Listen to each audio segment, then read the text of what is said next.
Doing your own thing. It is the American ideal, right? But finding the courage to be yourself can be the most challenging goal in life. The mission of the Courage Coalition is to empower women to be who they are and not follow the crowd. By sharing their stories, the coalition hopes to create a society of passionate and vision-driven women who will one day lead our world. And the founder of this organization is Shelly Armato. She is here to tell us about an upcoming seminar and also to help women do just that. Welcome, Shelly. Thank you. Yeah, so tell us about how all of this started. Well, it started, let's see, one month, I don't know, last December or something, I was honored as a fearless woman. And I realized that I wasn't fearless, I just have more courage than I have fear. And I realized at that time that I hang around, most of my friends in my circle, I call them, are courageous women. So I decided to start a movement to allow every woman in the United States to experience what it looks like to have courageous, amazing people around you, because it changes your life. Was there anything in your life in particular that changed your life, that woke you up, that said, I want to be different, I want to do things differently? Yeah, well, I was a single mom with 3 children, no child support, and I did not go to college. I was told all my life that I probably wouldn't ever be really anything in the world.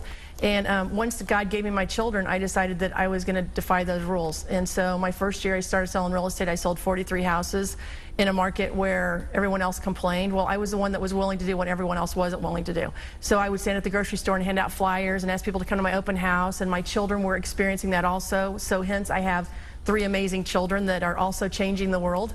And so I think it's a generational blessing that we can create this generation that says, you know what, enough is enough. I'm not listening to what society says. I don't care how much gas costs. I don't care what the inflation rate is, because it doesn't define me. But how do you find the courage, though, when you hear it all the time, even the media, you know, the recession, things are bad, things are bad. You have people at home, you have your family, you have your loved ones saying, you can't do it, you can't do it. So how can you find that courage? Yeah, well, it's like Secretariat. I mean, you put the blinders on and you put the earplugs in and you decide where you're going to go.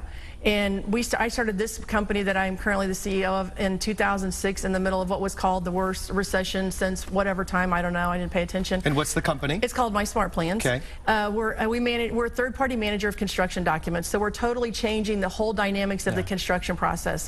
And I'm actually catching an airplane as soon as I leave here to go to D.C. to meet with the Department of Defense to look at doing all of the work for the Department of Defense across the world. Good luck, yeah. So, and it didn't come because I didn't stop and ask permission of someone. I just started.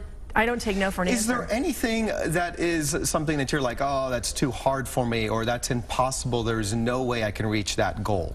Well, we were just talking. I met Petty Patty in the lobby. She's your next guest. And she reminded me of all things that are possible with passion. And so if there's something in my heart that I feel like I can't achieve, I go and I find somebody else and I listen to her for 5 minutes and remember that, you know what, everybody puts their pants on the same way. Yeah. So let's go. Make a decision and move. So it's like whatever picture's on your cereal box is where you're going to go. So you change your picture on your cereal box. Yeah, you got to think positive. But what about being realistic? Some may say you're just a dreamer. Tell them to write it down and dial 911. Somebody there will care. I don't care what they say. You don't care. You're going to do it. It doesn't matter. And those people aren't welcome in what I call my playground. I mean, I would scare them to death. If someone's telling you that, it's because they're afraid of their own fear. Their own fears. And so you just tell them to dial 911. Somebody there will care and go on with your story. That's a good saying. You're very inspirational. This seminar that's coming up is only for women. So why? Well, because I am one, and I'm a woman business owner. But guys also have the same issues. I mean, they fear things. I'm looking for a man that will step up and address them in their language, because women have their own language. So I'm praying that God will bring someone in my life that says, I want to move this movement for men, because I want men to learn how to be husbands and fathers and brothers and all the great things that God intended for them to be. But you can't be if you don't have the example. And most men don't do what you just said, ask for help. Because they already know everything. Yeah, I know where to go. I don't need directions. Yeah. Well, I mean, I'm kind of guilty of that, too. So.